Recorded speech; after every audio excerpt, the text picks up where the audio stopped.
What's up, y'all? What's up, Durfee?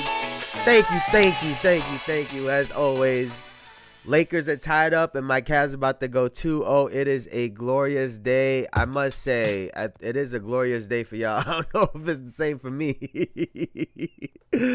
My Knicks just lost a tough one. We just lost a tough one at home. You hate to see that.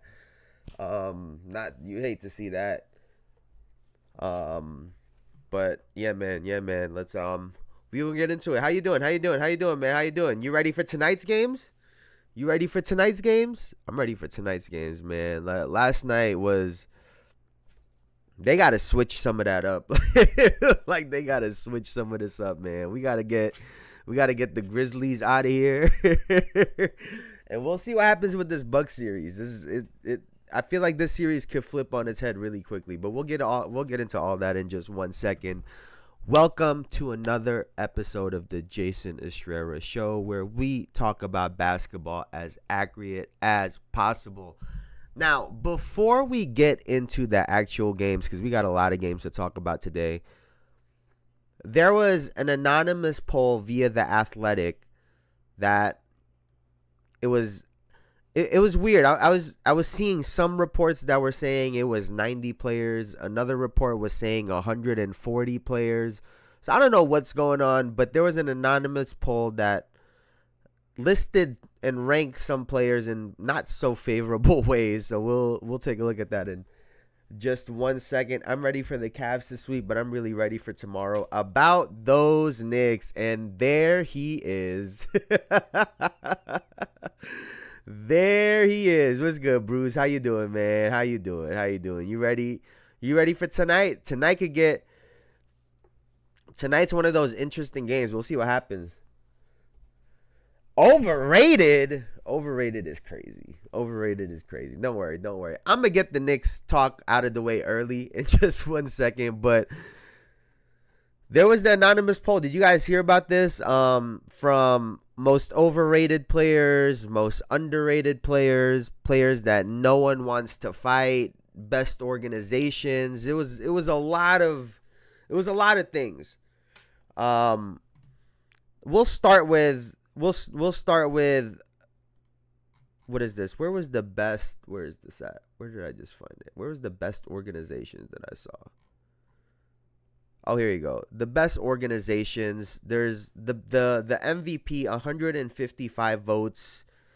Players got Shai Gilgeous-Alexander first, Jokic second, Giannis and Donovan Mitchell tied for third, which honestly don't matter to me. Which team other than your own will win the title? Out of 137 votes, it was the Boston Celtics, followed by OKC, and then Cleveland, LA, and then the Nuggets. What is the league's best organization, which had 137 votes? So first were the Warriors, followed by the Thunder, Then the Celtics, Clippers, Heat, Lakers, Spurs, and the Cleveland Cavaliers. And then coach, who is the best coach in the league? Mark Daigneault, Kenny Atkinson, Spo, Joe Mazzulla, Ty Lue, Steve Kerr, Greg Popovich, Ime Udoka, and JB Bickerstaff, which I think is kind of interesting because JB Bickerstaff has been incredible this year. But what you guys think about some of these polls? Jalen is overrated. What is happening today, man? What is it? What is happening? What is happening? So it's not Tyrese Halliburton. So the most overrated player is not Tyrese Halliburton. You guys don't agree with that? I'll be honest with you. I didn't agree with Tyrese Halliburton either. Out of the list that was there, it was 90 votes. Tyrese was first, followed by Rudy Gobert, Trae Young, Jimmy Butler fourth, Bradley Beal, Draymond Green, John Morant, Julius Randle, Joel Embiid, and then Giannis Antetokounmpo. So that's a very interesting list. If I had a vote, I would probably put Rudy Gobert, and it's more so because of the amount of Defensive Player of the Year awards that he has. And it's funny because, after seeing him against the Lakers and then the Mavericks last year, where he literally gets, they literally hunt him every single time down as the Defensive Player of the Year. So that would have been my bet. Yeah, super interesting. I would love to see the names on this list. Hey, man, we already knew the organization sucked. The Knicks are the 8th most bad organization. Nobody said it was a good organization, man. I told you I fell to my knees in a Walmart parking lot when I heard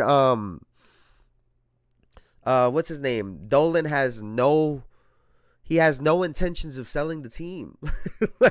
We got to figure a way to get him out of there. But it is what it is, man. It is what it is. I was that close on switch on LeBron. What does that mean? You're about to not be a LeBron fan? That's cap. That is never happening. That's never happening, bro. I bet you have the song saved on your Spotify. Them LeBron songs, I bet you got that saved on your Spotify. But it sucks for Tyrese, man. Man, you guys keep trying to cook my New York Knicks. The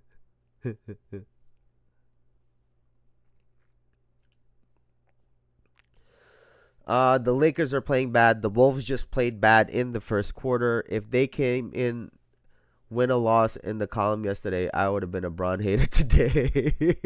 And that is a sports fan, ladies and gentlemen. We are fickle as fuck. But hey, man, let's get into it because you guys keep wanting to cook me. So let's just rip the Band-Aid off. Let's just rip the Band-Aid off. Fuck it. So my New York Knicks took a loss to the Detroit Pistons the other night, 100-94.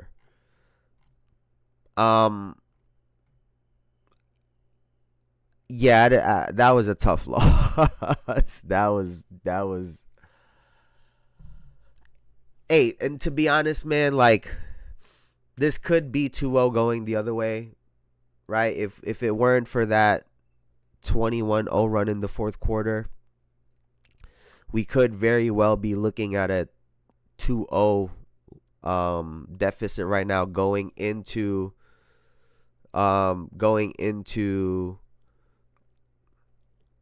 the other night. What you mean? Bro, are you good? What is he saying? What is he saying? What's the other night? The Knicks did not play last night. Are we okay? The fuck? Anyway. So 100-94. Cade Cunningham has been really good, man. I said it the other night, right? You can't constantly play drop coverage on him. Yeah, it was on Monday. It's Wednesday, fool. Are you good? Yeah. Yeah, man. Shit, that was not last night, bro. You got your nights mixed up. You got your nights mixed up. Um, but Cade has been incredible. Cade has been incredible. Every time they play him at the level of the screen, it makes it a little bit tougher, right? Every time you play him at the level of the screen, if you let him get into the mid-range area and wait for the defense and the offense to develop, he could decide to make a shot, decide to dump off. He only had 3 assists in this game, but he had 12 rebounds, so he was getting to his shot in a lot of those drop coverage scenarios, getting to the midi. He hit a couple down the stretch, getting to a floater, or turning the corner and getting all the way to the rim. So the Knicks definitely have to contain him, right? We can't keep letting him get 30. Someone else is gonna have to beat us. And the worst part in all of this, I'll be honest with you, we've talked about it before, right? Dennis Schroeder went through all of those trades in the middle of the year, and everybody was laughing at him, and he ended up in probably the best scenario possible, right? He gets to come in and relieve some pressure off of Cade Cunningham, but he can also play with Cade Cunningham. And, Cade can come off of the ball as well, too, and let Dennis Schroeder work, and that's why it works. Cade is a bigger point guard, so, that allows them to play together because Dennis Schroeder doesn't have to now slide and play the 2 guard on defense. And also he hit a couple of really, really big shots. So he hit that really big 3 at the end of this game. Schroeder did, to put them up. But we gotta make it tougher, and we gotta force somebody else to score. I don't know where the hell Tobias Harris decided to come play basketball, but he's been playing good for the Detroit Pistons this year. I'm hoping Tobias Harris of the Philadelphia 76ers is who shows up the rest of the series. Like, we don't need you going 6 of 11 with 13 rebounds, buddy. Like, we don't need that energy. We don't need that energy. I'm a little bit worried, man. We have to at least split the next 2 games going into Detroit. I don't see us getting out of there with 2 victories. I think we split it. I would love to get 2 wins in Detroit, but these Detroit Cats play really physical, man. These Detroit Cats play really physical, and they get after it on defense and on offense. And so to address the New York Knicks and specifically Jalen Brunson, right? So I'm going to need some water for this shit, y'all. I'm going to need some water. Oh, shit. I got water all over my shirt. Look at this. They got me fucked up already. Who's the bucket, Elijah? Is that Cade? Cade's a bucket. I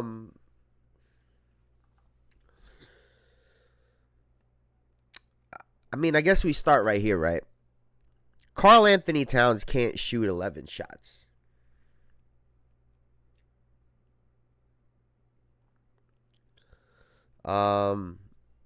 GMAC Cash Pistons won again clean. Cade. Oh my God. Nah, don't turn on me now, Elijah. Don't turn on me now. I bet everybody hyped over there, huh? I bet everybody's hyped over there.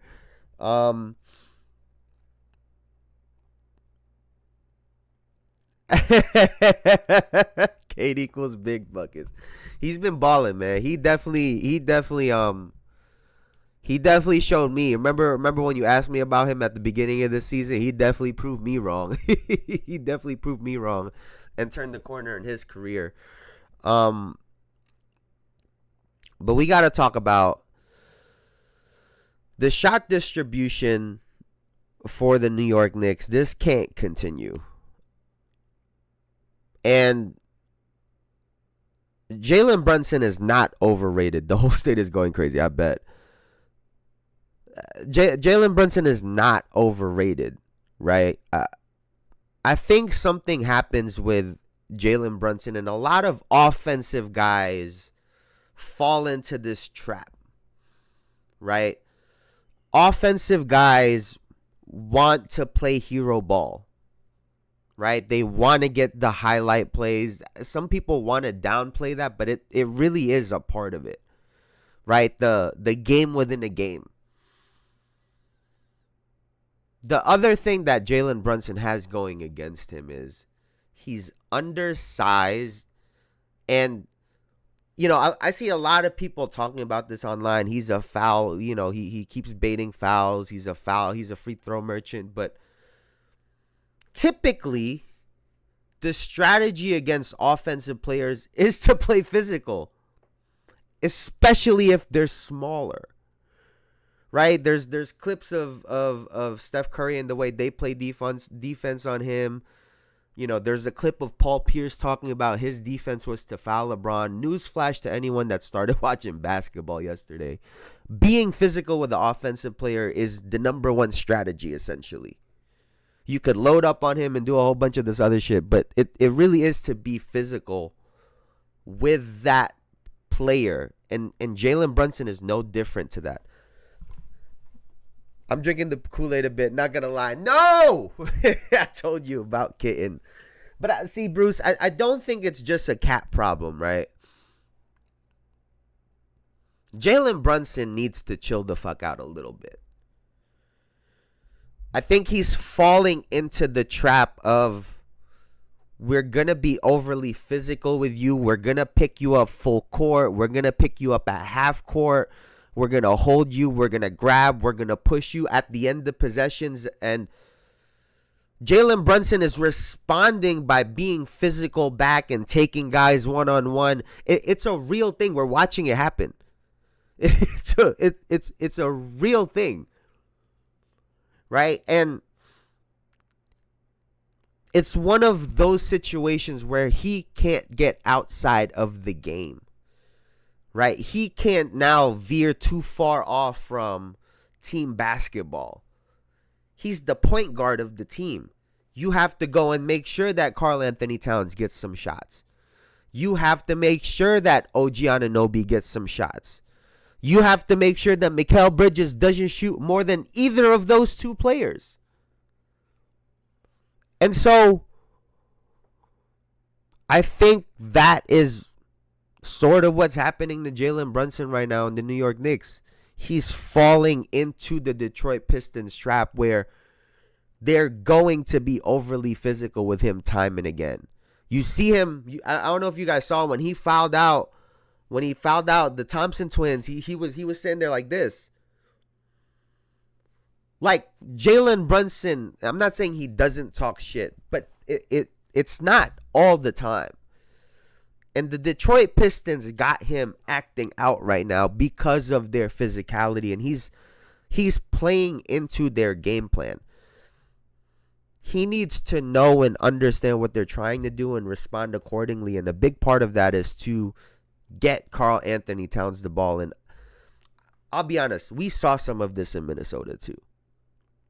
Right? That's why I wasn't extremely excited about the pickup, because we've seen this happen where the other star player is getting off a bunch of shots. At some point, Karl Anthony Towns, you have to go and give me the fucking ball. And if that's not happening, then you have someone like Jalen Brunson who's, an alpha dog, alpha male, whatever you want to call it, who's going to keep taking that challenge on and keep taking those shots. And so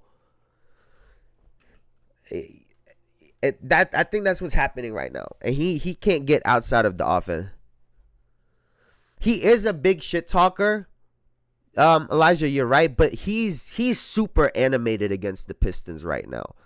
Anytime they're bumping him, he's reacting to it. And like I said, we saw it last year, right? When TJ McConnell was harassing him in the Pacers series. He was shoulder checking him. He was doing a whole bunch of stuff. But I think they're kind of getting to him right now with the physicality. He's so smooth. You see his pregame suits. Yeah, he's fire. He really he in his bag. Cat was at first think he got discouraged and got less aggressive. Yeah, I mean, and that's on. And I hate to give Draymond credit, right? Because he was talking about and still fuck you, Draymond, because Cat lost his mom, and that was fucked up. What you said about him. Still, hopefully he's called him or something since then. But Draymond was right. Your guys, and by your guys I mean Jalen Brunson, needs to be going to Cat. Go fucking get them. Yeah, they can't guard you. Don't let Tobias Harris be big bodying you. Don't let these go get them. Like, someone needs to constantly put the battery in Karl Anthony Towns' back. And I get that there are some fans that are like, oh, you know, you're a professional player. You're a star. You shouldn't need to do that. But everyone is different, right? Some players need that constant encouragement, even in the game. In between, like, some players need that. That's how some players respond. And to come down on the floor every single time, those last two shots for the three, they were all set up for Jalen Brunson. Jalen Brunson don't even see Cat. I think he just sees a Knick jersey. I don't even think he sees Cat. He's like, I'm taking this shit. Nah, fact. JB was tweaking last night. He was. Why do you guys keep saying last night? Am I good? Yo, am I in the Matrix right now? Why do you guys keep saying last night? This was 2 nights ago.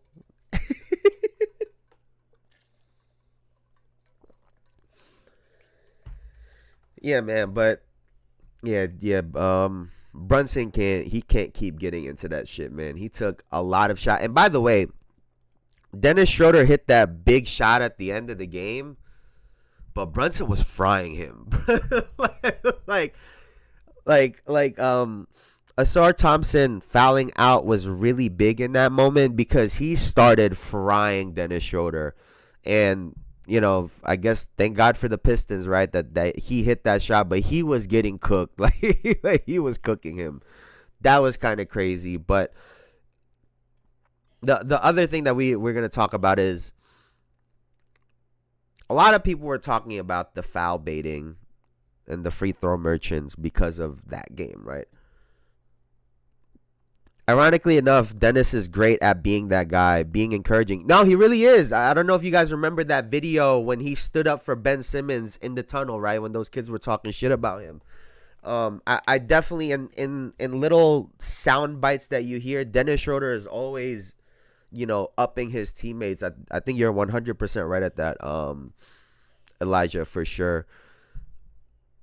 But I don't know if you guys have seen, everyone was talking about Brunson hunting fouls, right? And, you know, I just want to point out, he was 9 of 11 from the free throw line. Cade Cunningham was 10 of 12. Right? There were, let me see. There were 24 fouls on the Detroit Pistons, 22 on the New York Knicks. Right? So I get that there were some calls that you could say were disgusting. I've seen some people say, one, I don't see them. I'm a Knicks fan. I don't know what you're talking about. But two, the game was physical both ways. And this is what I hate about some fans, right? Because I'm not trying to downplay the fact that Brunson hunts fouls, because he definitely does. But people like to pick and choose when to highlight it and when not to highlight it. We're going to talk about the Nuggets-Clippers game, right? But at the end of the game, people just want to conveniently Ignore And you stuff think of like some of the this. biggest floppers in the NBA, one name that doesn't come up is Nikola Jokic, but with his IQ, he is going to try to get every advantage he can, and he had some big-time flops late. He was trying to get Denver an extra possession late in tonight's game, but Look at this him. one did not work out. Look at this sell job by him, too. He is lingering on the floor, and then another possession, you have Norm Powell just pressing up, playing some defense on him, then he just collapses to the ground. He did get the call this time, but Nikola Jokic kind of becoming a flopper. And like I said, and we already know this, right? Fans like to pick and choose when it comes to certain things with players, right? And I understand that already. But this is the best player in the world, and he had a couple scenarios that were absolutely egregious. Right? He had some situations where it was kind of OD. Jokic was. Right? I heard Cade foul baiting. The allegation's true. That's crazy. I was finna say if Jokic had some flops that if it was Bron. And listen, man. This is a part of the game. Like, it's a part of the game. Right? All of these star players do this. It's not just Brunson. It's not just Shea. It's not just Jokic. A lot of the star players do this. Especially because of what I said earlier. One strategy against the best player or the best offensive player on the team is to be physical with them. On offense and on defense. And if you're an offensive player that knows that, you try to use it to your advantage. It's a strategy. it's a strategy that players employ. And so it's a part of the game, man. It's a part of the game. Like I said, Giannis down 0-2 for Bron. He's another one. He's another one, right? He's another one. But, you know, no one will point out some of this shit, right? No one will point out some of this when it comes to, when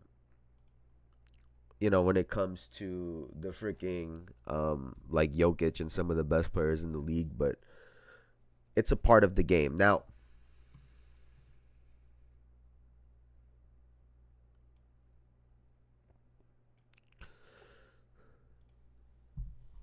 in my opinion, if you played and honestly had to carry loads, you understand it's necessary to a degree. I have the mentality a lot. I'm going to finish or get fouled. And that, to your point, right? A lot of people want to call out Brunson for foul baiting, right? Which we just pointed out, Jokic is also someone that does this. If you watch Jokic and Luka Doncic play, right, they do this a lot, and we've pointed this out before. Watch when there's a flagrant foul. Watch when there's a technical foul.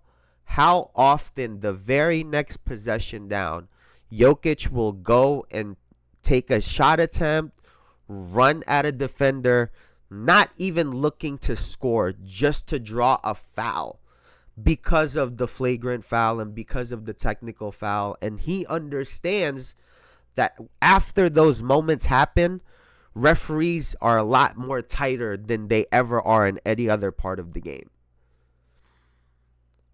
How often have you seen when their team is in a drought or when both teams are kind of going back and forth, turnovers, missed shots, you'll see Jokic and Luka literally go for shot attempts, not even looking to score the ball, just to stop play.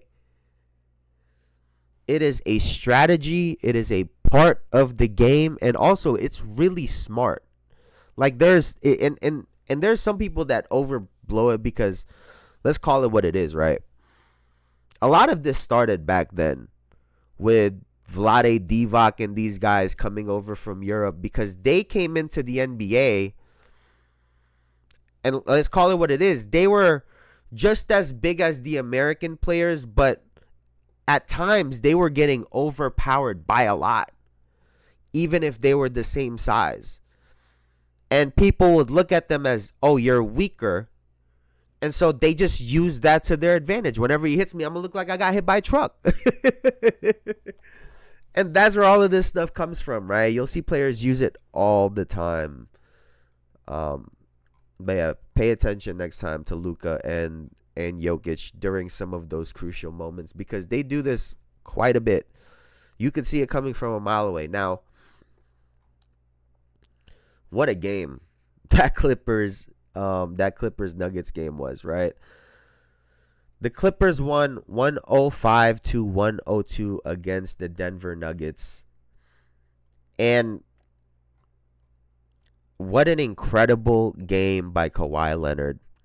39 points, 1 block, 2 steals, 5 assists, 3 rebounds on 15 of 19 shooting, 4 of 7 from 3, and 5 of 5 from the free throw line. Now, how often do you see guys getting 39 points on straight jumpers for the most part? Buckets. Like, he got on but so many layups in there. Excuse me. I'm trying to remember it right now. I don't remember very many layups that he had. If like he it was all buckets. Like, he was just straight jumpers. Incredible. Incredible. He was on fire from start to finish. It started becoming one of those where you're like, he's gonna miss at some point, right? And he just wasn't missing. He just wasn't missing. If you're the Los Angeles Clippers, though, you're gonna need more out of James Harden. And I think this is kind of the beauty in the James Harden Kawhi Leonard combo. A lot of people have questioned if James Harden can get it done in the postseason / the clutch. And that's where Kawhi Leonard excels. And where Kawhi Leonard doesn't excel at times is putting together a complete season or a complete game, right? You know, his health has always been in question. So they really have that duo where Harden can handle the bulk of the ball handling and the playmaking, and Kawhi can just score and do what he does best. So it's unbelievable. He was unreal. He even shoots like a robot, no arm, just straight lasers at the rim. Yeah, his shot looks stiff, like but it goes in. It goes in every single time. The other person I gotta give a lot of credit to, if you're for the Clippers, is, and nothing is gonna really pop up on the stat sheet like that, but Chris Dunn, in 28 minutes, he had 5 points, 3 fouls, a block, 3 steals, 2 assists, and 6 rebounds. Did not shoot the ball well at all from the floor, but this guy was literally everywhere. He was defending everyone on the perimeter, deflecting plays, trying to blow up plays, helping out. Chris Dunn, I think, comes right under Kawhi Leonard in terms of the MVPs of that game, if you're the Los Angeles Clippers. And, you know, you have to be excited, right? Because Norman Powell is yet to really get off. James Harden did not have a great game that game. And you have, you know, Bogey, he hasn't really given y'all much, and he can, you know, knock down some shots. So if you're the Clippers, you have to feel good going into LA with stealing a game over there. So, and not for nothing, they could have been up 2-0. They could have been up 2-0. Now, we're gonna look at the Nuggets really quickly, and Jokic with another triple-double, right? 26, 10, 11, 3 steals, but he also had 7 turnovers.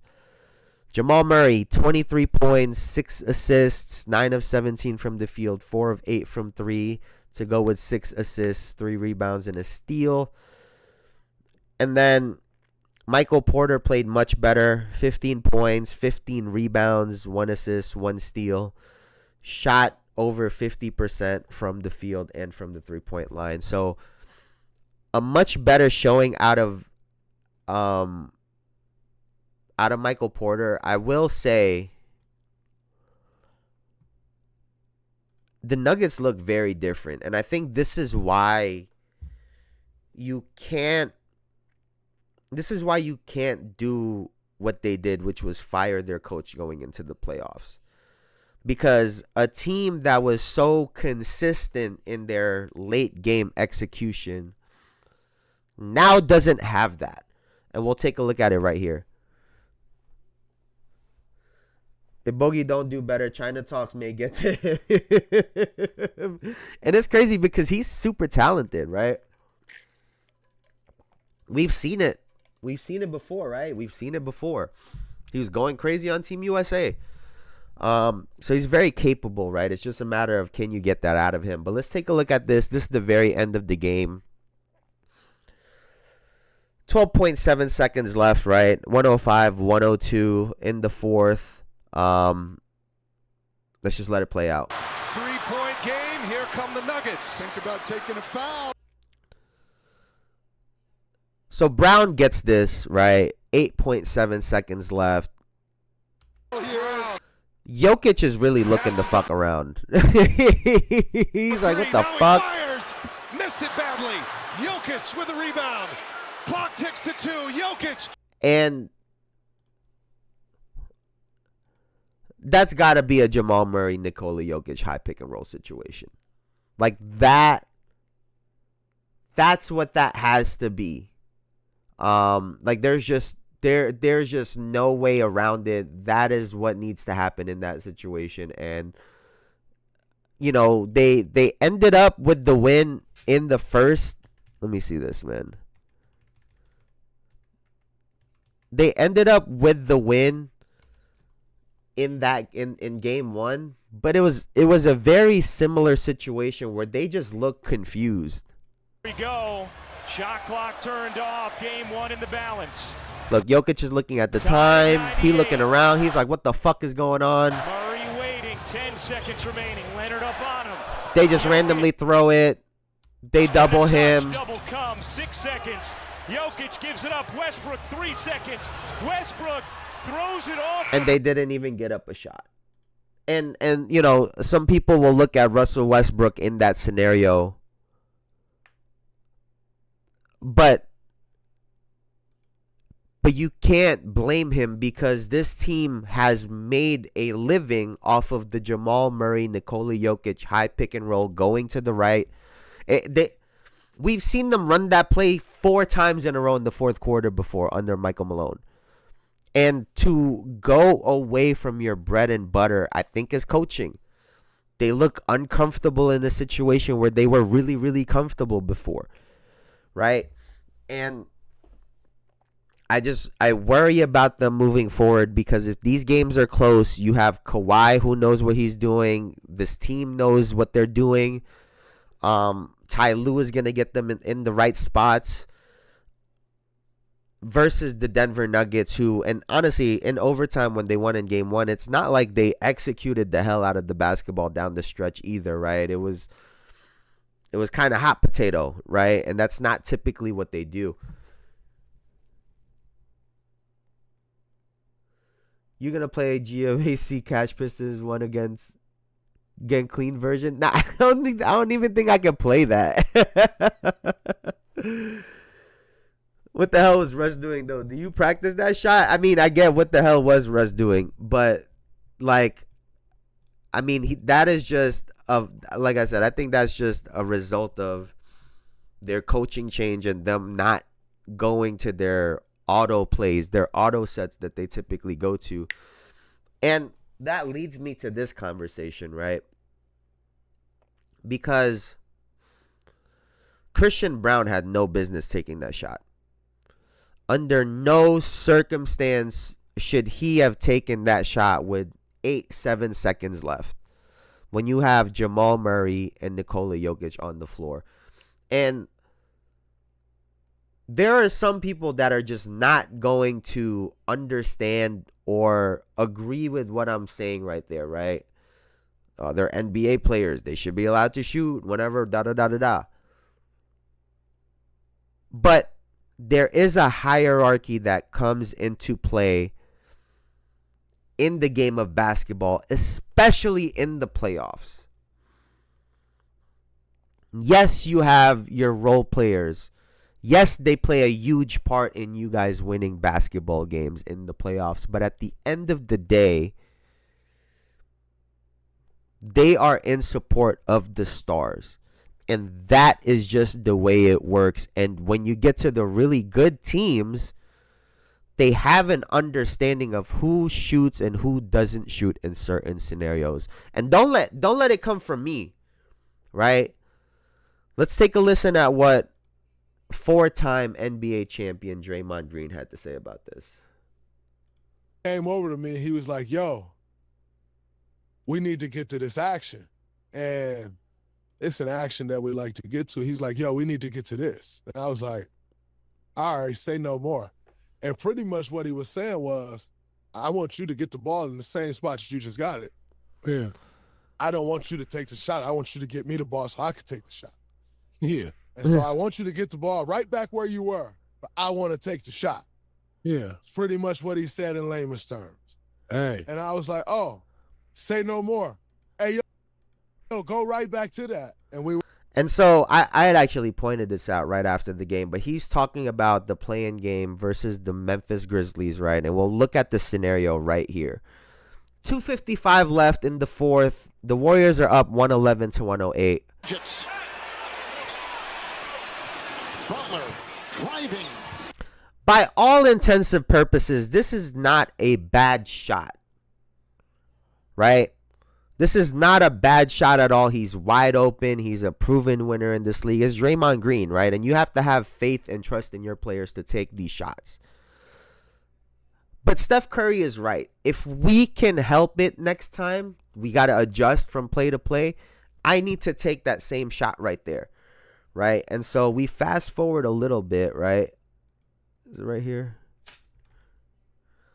But the pass deflected and right? And he's calling it right here, right? Because he had already discussed this. There was already a stoppage in the play. 204, 111, 109. And they're calling it already. Look, they're both calling it. If you guys remember, I pointed this out the other day. Decision there by John Morant. Should have pulled it out. Butler with the move. Green. Curry. Three. Good! And I say all that to say, stars have to get the shots. And especially down this stretch in games. Like I said, don't let me be the person that tells you this information. This is coming from 4-time NBA champion himself, Draymond Green. So Christian Brown, you cannot be taking that shot that you took. Right? You just cannot take that shot in that situation. And I think it comes from understanding that, but also coaching, right? That's something that gets hammered home into coaching, especially when the switch happened. And a part of the press release was, we want to get everybody else involved other than Nikola Jokic, essentially. And when that's the message that you're sending, you're going to have some situations where guys take shots that they shouldn't be taking. And it'll really hurt you on your way to try to compete for a championship, because in some of those crucial moments, the stars got to get the ball, because this is the reality, right? And this is the cold hard truth that some people don't want to face, whether you're in the NBA or you're a fan or whatever. I don't care how well you play.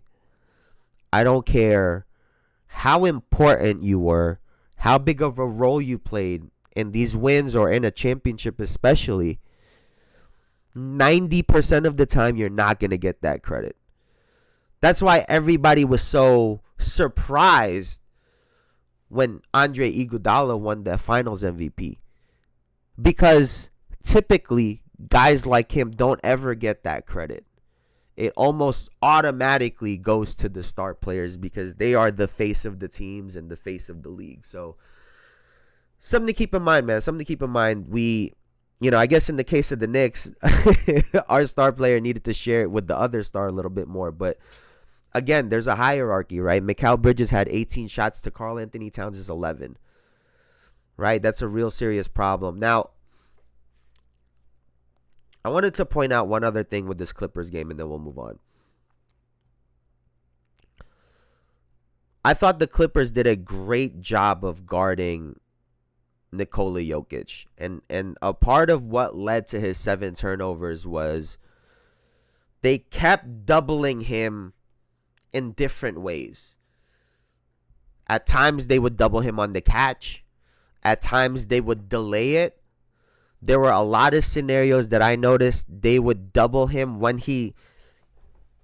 You could try to time. You could try to time when a player is gonna make a move, right? And they did a great job of doubling him on the spins, right? You saw in that final play in Game 1, they doubled him when he had his back turned, right? When they're sending doubles at him from the blind side is what they're doing, and it's been very effective. How are the Nuggets going to adjust to that? Well, the way that they did it last year against the Minnesota Timberwolves was what? They started isolating Jokic on the left wing a lot on Rudy Gobert. Now, I don't know if is it David Adelman? I'm forgetting on his name right now. The former coach's kid. But if they want to get some of these doubles off of him, you're going to have to start isolating Jokic on one side of the floor so that he sees the double coming from the baseline, right? The low man is creeping over. Someone's going to have to come over on the nail. There's no one that's going to double him from behind, right? Essentially, without leaving someone extremely open. So let's see if the Denver Nuggets can make that adjustment, and if they can get to their high pick and roll action with Murray and Jokic to close out games, because right now they look extremely confused. And then on the other end too, if you're the Nuggets, I think the switch that you have to do is this. I think you have to start doubling Kawhi Leonard. You double Kawhi and you leave James Harden and everyone else in kind of one-on-one scenarios. Right? Meaning, let James Harden do his thing, try to minimize his assists by staying home at shooters, right? Let him get to his floaters, let him get to his step back, let him shoot essentially, and see if he can shoot them into a win, or if he's going to shoot him and the Clippers in the foot, right? If I'm the Denver Nuggets, that's what I would do. Don't let Kawhi Leonard get off, and don't let the other shooters, get off as well too. Let James Harden see if he can go get 50 and get a win, right? And I think if the Denver Nuggets stay as a team, they can withstand that. Luke Walton, Austin Rivers, what are we talking about?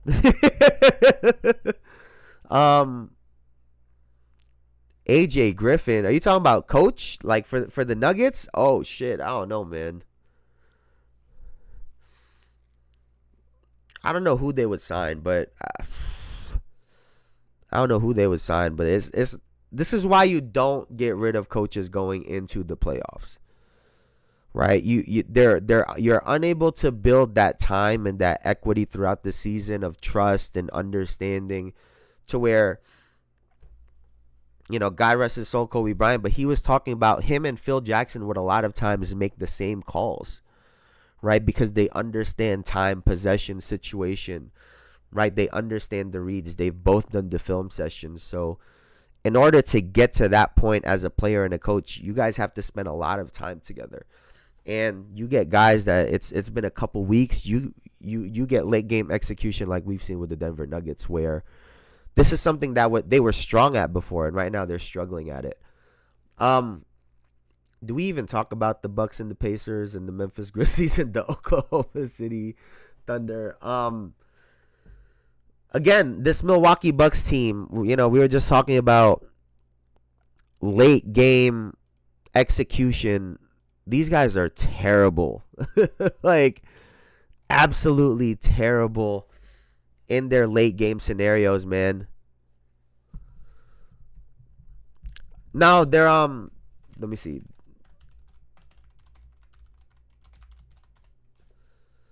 Yeah, the Denver Nuggets' coach is David Adelman, son of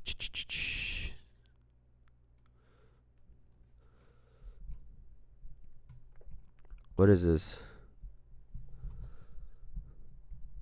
Where is his dad's name?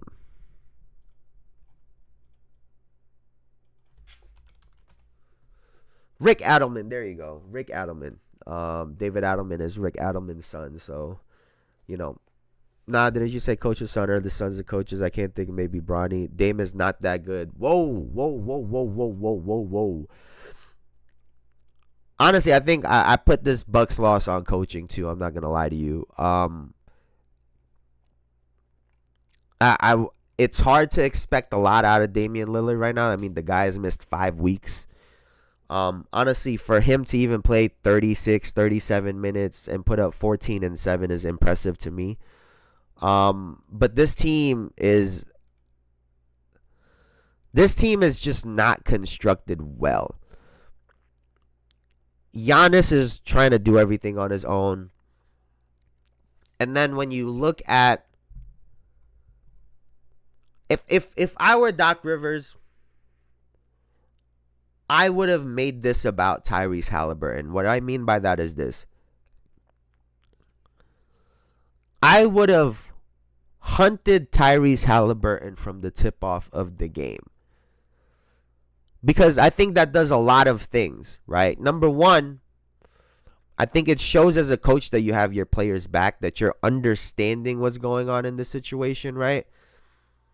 And this guy's talking shit about your team and your players. That would have been number one, and put Dame and Giannis in some of those scenarios to try to punish Tyrese Halliburton in the hopes of he's going to come back and try to either overshoot, or if he shrinks and he has one of those games where he takes 5, 6, 7 shots, that's a win also. But instead, he was kind of able to just do his thing and keep talking shit. And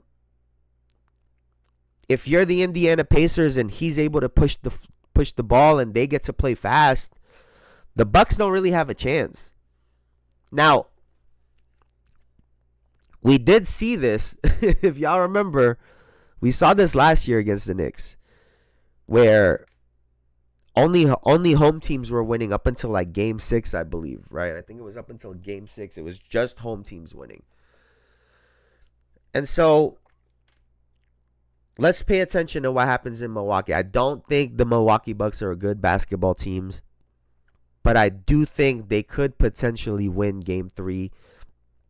And if they win Game 3, depending on how decisive they win Game 3, they could potentially win Game 4, and then things get a little bit fun.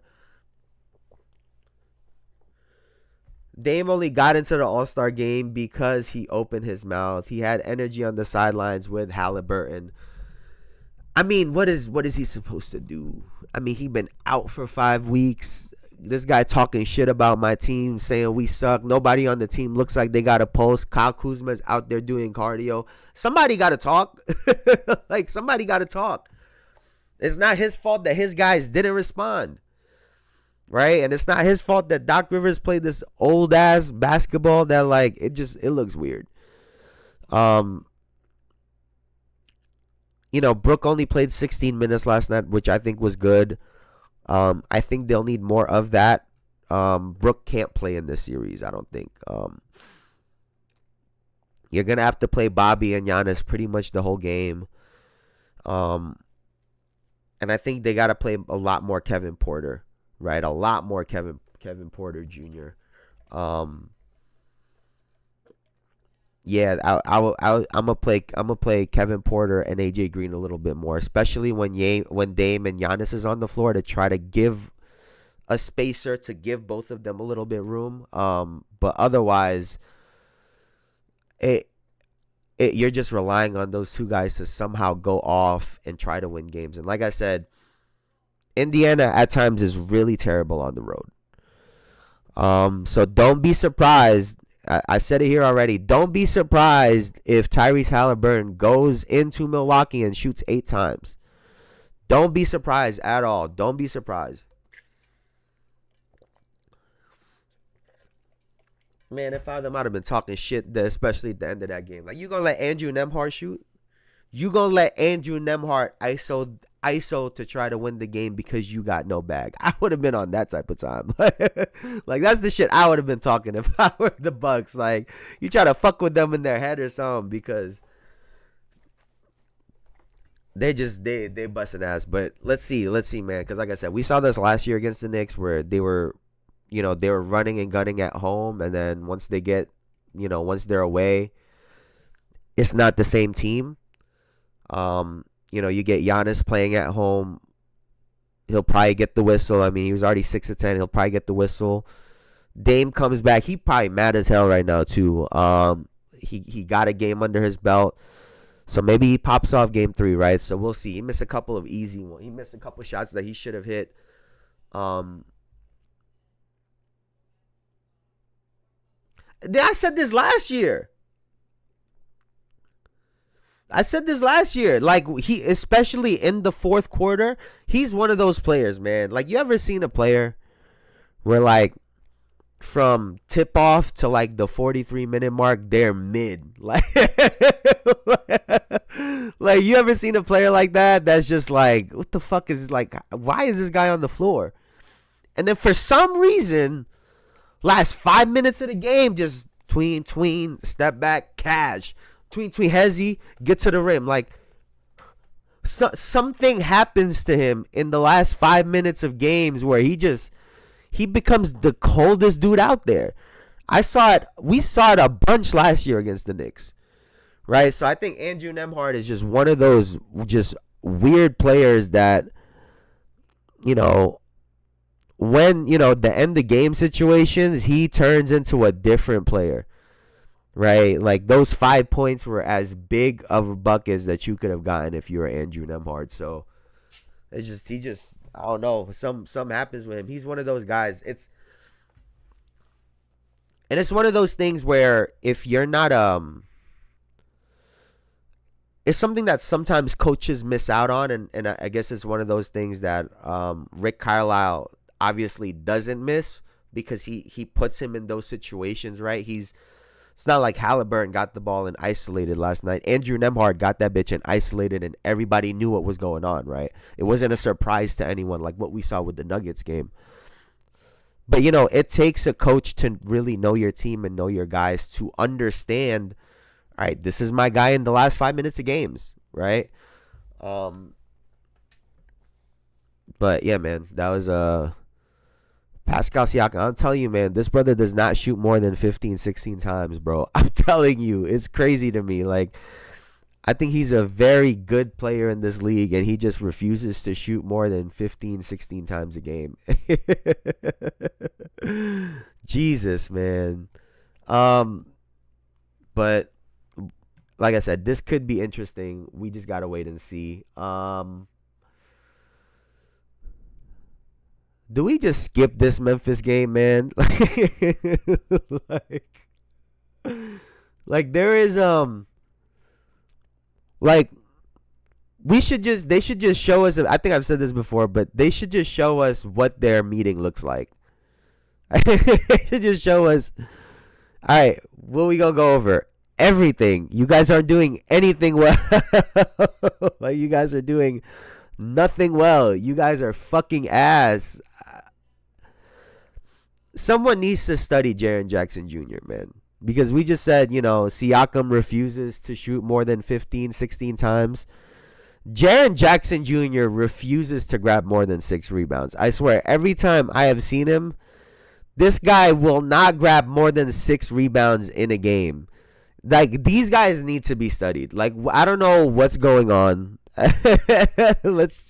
need...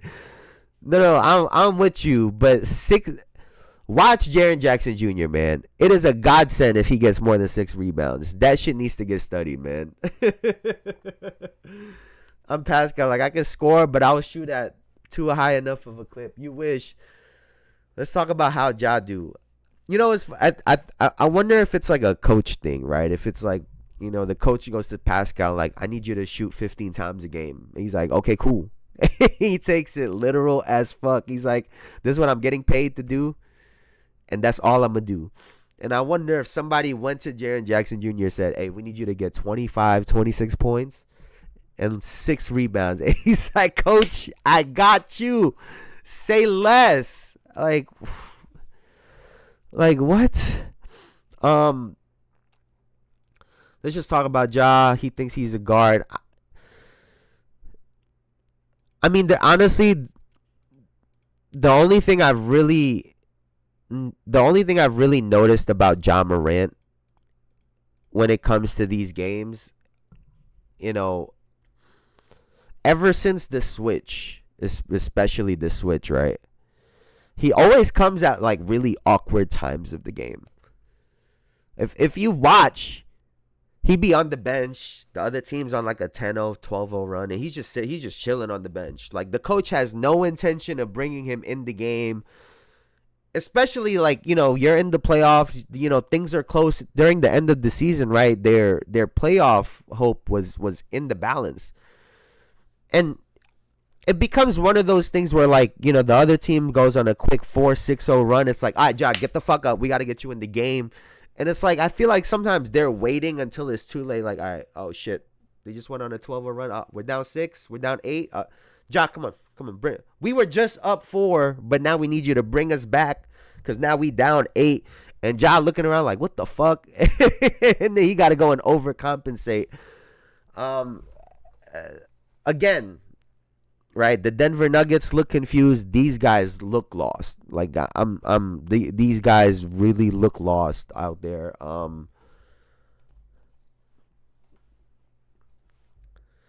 I wasn't sure if it was just me, but the rotations in the playing game seemed dumb. Yeah, this coach don't know what he's doing. Like, like, I love when they pan to him.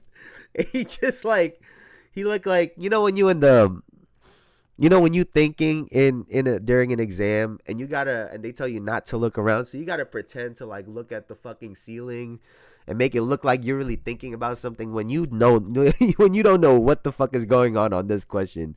You trying to figure it out. You're looking around the classroom. Can I see something that can help me? Is there something in here that can help me? But no, that's what he looked like on the baseline. He's like, fuck, man, what am I going to eat tonight? Because we suck.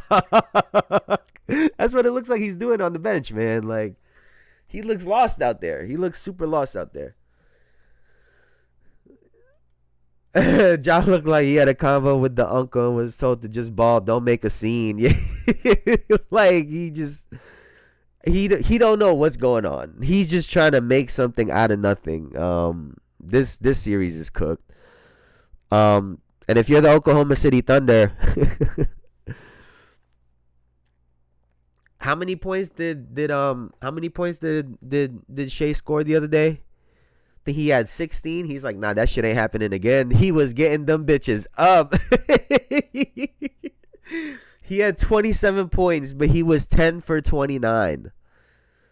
10 for 29. 3 of 10 from 3. How often do you see Shea putting up that many threes? He did not give a fuck. He was like, fuck it. I got to get to my 25 plus. Fuck it. It don't even matter. So that's literally what that's how I watch this game, because I didn't. Grizzlies look lost out there. They don't know what's going on.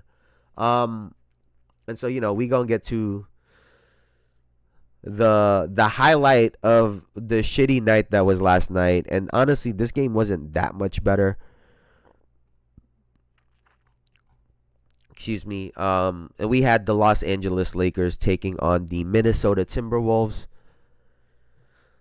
94-85, the Lakers won, right?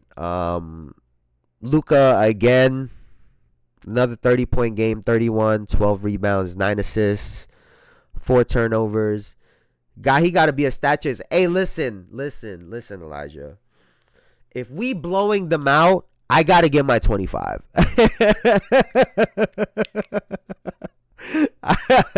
Listen, man, we gonna blow them out this series. I gotta at least get my 24-25 a game. I ain't mad at it.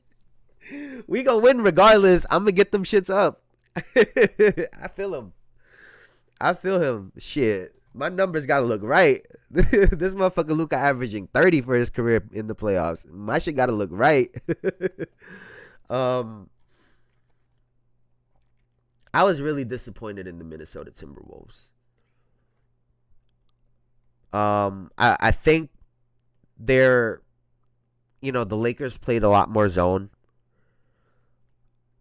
And LeBron in particular did a really good job of pushing Julius Randle out of the paint, keeping him away from the paint.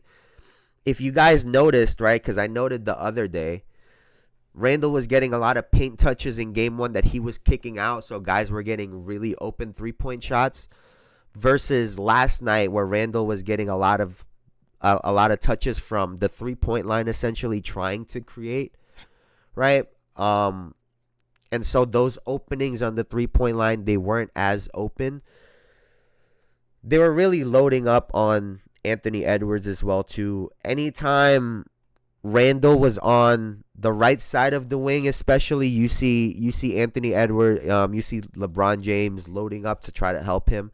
I think they got to switch that, right? I think you cleared the left corner, put Julius Randle in the left slot or the left wing, whatever you want to call it, so that when Anthony Edwards kicks it to him, when LeBron is helping, Julius Randle can get to his left hand and try to make a play happen at the rim. But keeping him at the right side, it just looks clogged up. It just looks really clogged up. The other thing too, right, and we had to have known this going in, the foul trouble. We've talked about this before when it comes to the NBA, right? It's in their best interest to keep the Lakers, Luka, and LeBron in the playoffs, right? That's why 8 minutes left in the second quarter, Dante had 3 fouls, Naz Reid had 2, and Julius Randle had 2. Right? Jaden McDaniels ended up with 5 fouls, Randle ended up with 5 fouls, Dante had 4, and Naz Reid had 4. Right? So that lineup of having Naz Reid be at your 5 with Julius Randle, they weren't able to get to that lineup as much, so the lane was a little bit more clogged up than it typically is. Dante only played 16 minutes, couldn't stretch the floor out either. So if you're the Minnesota Timberwolves, right, how are you going to adjust to this? Because we saw this last year, right? We saw this last year. They're going to run zones on you. They're going to put 2 on Anthony Edwards, and how are you going to get him and others open? I think one of the simplest things, like I said, that they could do is make sure Randle is always on the left side, because like Stephen A said, everyone and their grandmother know he's going left.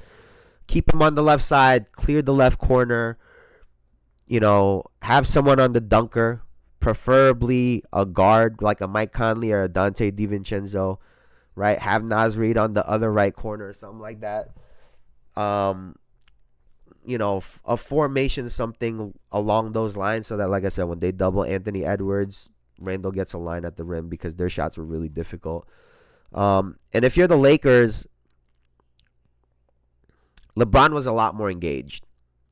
He was coming off of pick and rolls, isolating the bigs, getting his shot. He was a lot more involved in the offense. And like I said, Luka's going to do what he does regardless. So you have to make it a point to try to get LeBron James some of those touches, right? And, it worked out for them, but I'm not going to lie to you, it didn't look pretty either way. I think Brian Windhorst was talking about it. He didn't like the way either games looked.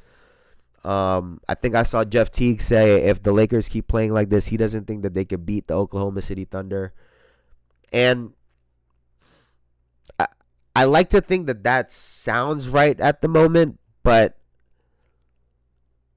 when the series actually goes and you actually have to play Luka and LeBron in a full 7-game series, it's not going to look like the way it looks against the Memphis Grizzlies, right? And we saw what a hot Lakers team can look like, and they did it on the best defense, which is the Oklahoma City Thunder. So we will see. We will see. But I think a part of this is just maybe JJ is just, settling into the playoffs, right? It took him a little bit to settle into the season also. He made some adjustments. Now we'll see how Chris Finch adjusts. Excuse me, because right now it's not looking too good. Anthony Edwards with 0 assists. I think the stat said it's his first time with 0 assists in 3 years. So I think he played into it a little bit, right? I said the other day, he's going to want to shoot the ball. He hates double teams. So at some point, he's going to feed into some of that. And he took some questionable shots. Some of those he wasn't taking in game 1. But also, they were hitting everything in game 1, right? So that was a massive part in it all as well. Now, do we have anything?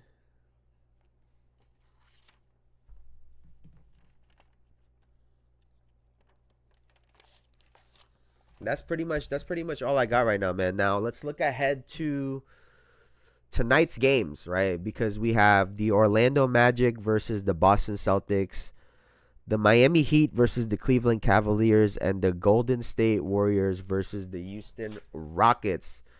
What's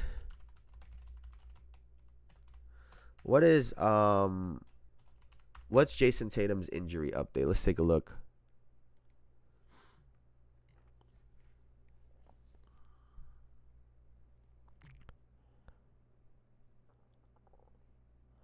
What is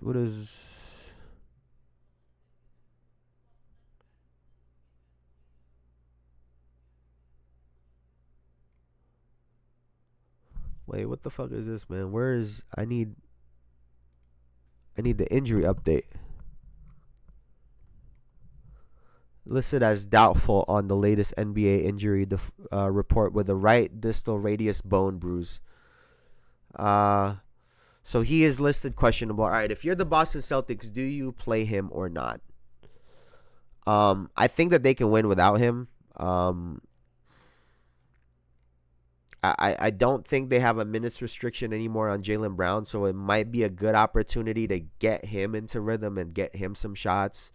Get Drew some shots, get some of these guys going, right? And like I said, I think that they could beat the Orlando Magic even without him.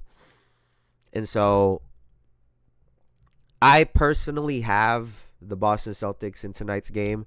If Orlando was going to steal a game, it would be game 3 or 4, because I think the most they're going to win is 1 game in this series. I think Paolo Banchero can get them 1 game. But it's not happening in Boston. So I got the Boston Celtics tonight. So they're going to be leading 2-0 going into Orlando. The Miami-Cleveland game. I fully expect the Cleveland Cavaliers to keep beating up on the Miami Heat. I don't think this series is going to be close. Cleveland's been, obviously, they've had a great record, but, they've been good at home. So I expect them to win this game. So they're going to go 2-0 going into Miami. Which leads us to, the peak of tonight, right? Which is this Warriors-Houston series. So they're at Houston, right? And I already mentioned it the other day. It was a really low-scoring game for both ends, right? We will watch very early on how physical they're going to let Houston play. Because if they let Houston play really physical, plus they're at home, I think Houston has a really good chance of winning this game. Now, the counter to that is Jimmy Butler going to try to get these guys in foul trouble early?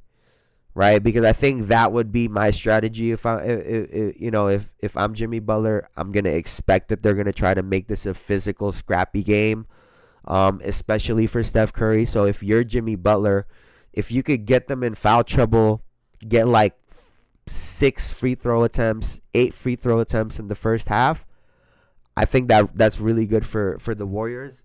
and then let Steph Curry bring it home in the in the end. But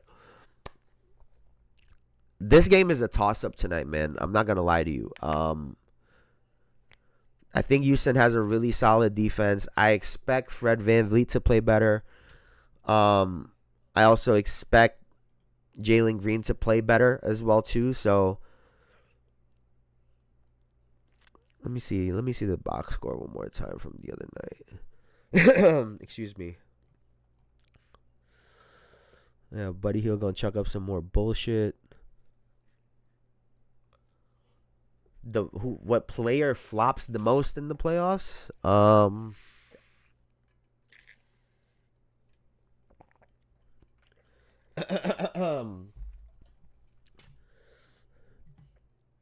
I've seen some goon with some egregious flops too, but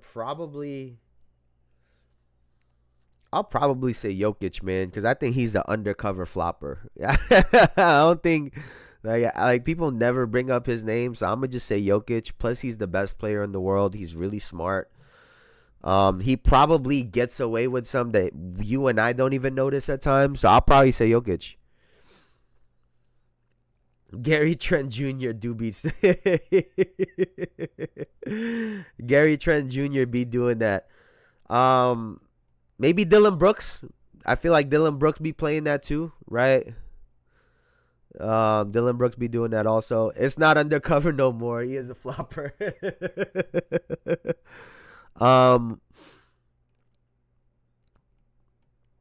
Let me see. Who else? Honestly, it's funny. I think Jimmy at times can really sell the shit. Like, you'll see him smirk after he does some shit. Jimmy at times can really do it also. So you just, like I said, it's just a part of the game. You get really smart players that take advantage of it. Like Steph Curry, not that he flops, but Steph understands that players are going to be physical at him, right? So you'll see Steph sometimes just get the ball and just stand there and wait for the motherfucker to run him over because he knows they're going to overplay it, right? So it's just really about being smart, knowing players' tendencies, knowing how they're going to play you, right? And just beating them to it. Honestly, SGA low-hanging fruit. That's facts. And since we're on this topic, Luka got to stop. There was a couple scenarios again last night. Feet are getting tangled up. Like, Luka needs to stop. He really, in my opinion, needs to chill the fuck out with some of these going at the refs.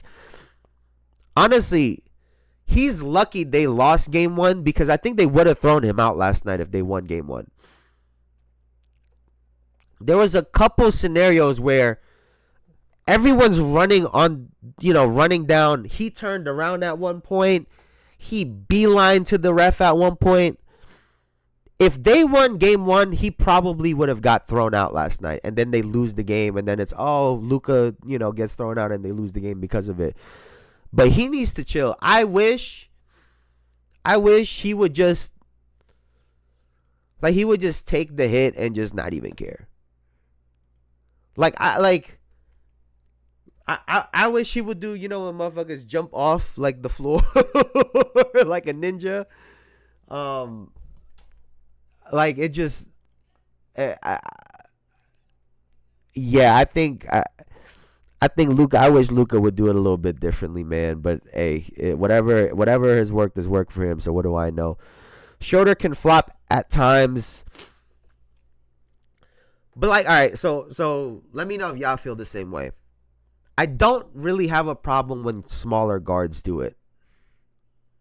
Like when it's believable, right? When you're exaggerating something that happens, not when you're reacting when you didn't get touched, right? That I don't necessarily have a problem with because all you're doing is bringing attention to illegal contact that a referee otherwise might not see.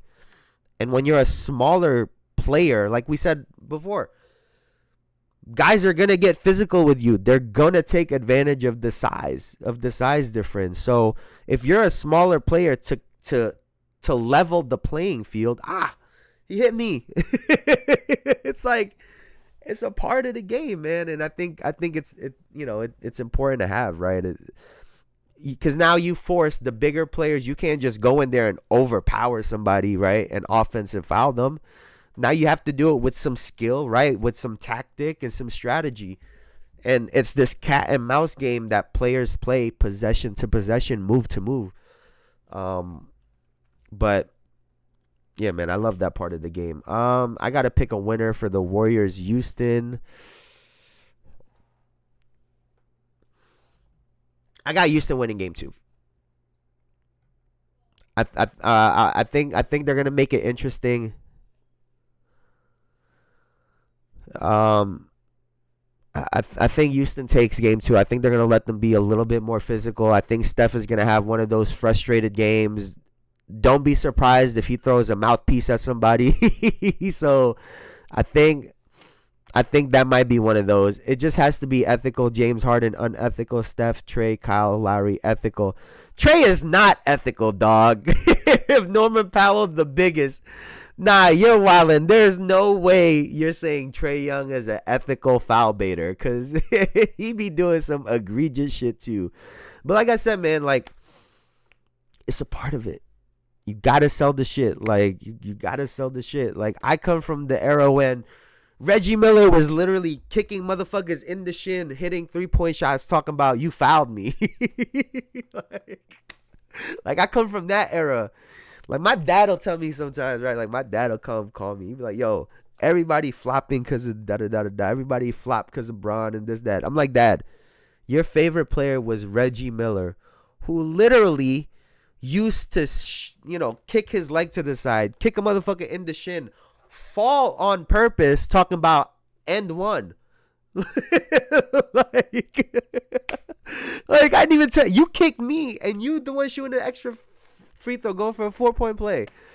Like, I think there's got to be some unethicalness in there. I'm not gonna lie to you. We need some villains. We need some people to make this shit interesting.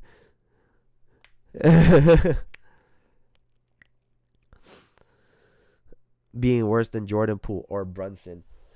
Okay, but here's the other part too, though. Like, because Brunson is, people are going to be physical with Brunson anyway, but he's also a stronger, stockier guard. So I think players are even more physical with him. I mean, he's always on the ground. They're always knocking him over and shit.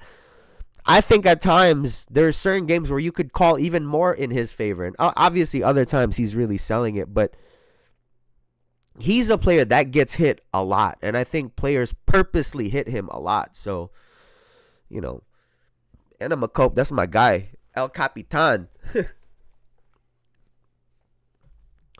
Also, to the league adjusted to Trey. Refs don't bail him out and players defend him differently. I mean, people also just don't like Trey Young. So we have that, right? Like, people just don't like Trey Young. So they're not going to give him those calls. And I think between that and also, the organization, he's had to change his style of play drastically. And still play well. Like James Harden, you got to give James Harden some credit. He's adjusted his game and he's adjusted it well. And he's still a super effective player even as he gets older. But shit, man, we could talk about this flopping shit all day. I don't got nothing else. I got Houston tonight. So we got Boston, Cleveland, and then Houston is going to go to Golden State 1-1. And then I expect the Warriors to take both of those games at home. So they go back to Houston 3-1, hoping to close out the series in 5. We'll see what happens, man. But that's going to do it for me for now. I really appreciate you guys for hanging out with me as always. Now, before I get out of here, please like, comment, and subscribe. All that good stuff, especially if you think I fucking killed it today, because I think this was great. I think we had a stream of consciousness go for an hour and a half, basically. So let me know, man, if you guys fuck with it. But I appreciate you guys as always. Thank you, Elijah. You are the fucking goat. I hope you have a great day, man. Bruce, I appreciate you as always. Derpy, as always, coming in here super early, man. Y'all got to start beating him. But thank you guys so much, man. That'll do it for me for now. Enjoy the games tonight. I will see you guys on Friday. Y'all have a good one. Peace.